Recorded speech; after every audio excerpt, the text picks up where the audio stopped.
Ruben Onsu akhirnya memberi sinyal tegas. Jika anak-anaknya terus menjadi sasaran fitnah dan narasi buruk di media sosial, langkah hukum bukan lagi sekadar kemungkinan. Yang membuat pernyataannya kali ini menarik, Ruben mengaku selama ini dirinya sudah terbiasa diserang, tetapi ketika tudingan mulai menyentuh anak-anaknya, sikapnya berubah.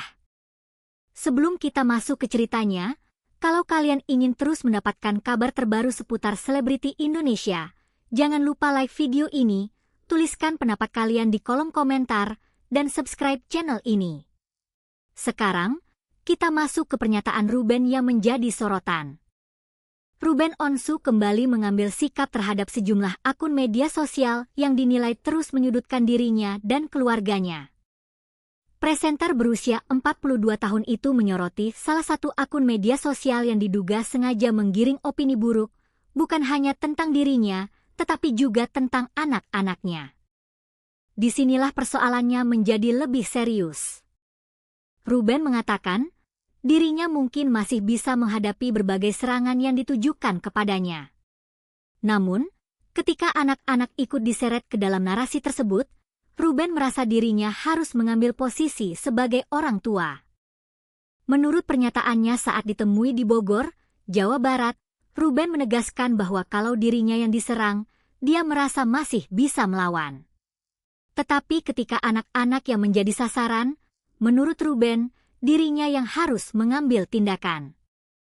Pernyataan ini menunjukkan bahwa persoalannya bagi Ruben bukan sekadar komentar negatif di media sosial.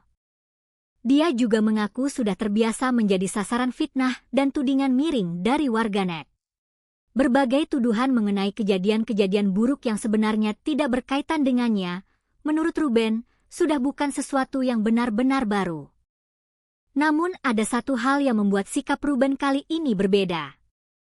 Dia tidak ingin anak-anaknya tumbuh besar dengan membawa narasi buruk yang menurutnya dibuat oleh oknum-oknum yang tidak bertanggung jawab.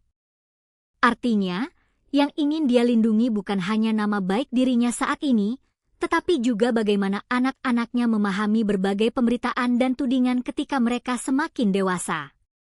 Ruben juga menyinggung pihak-pihak yang dianggap terlalu ikut campur dalam kehidupan pribadinya.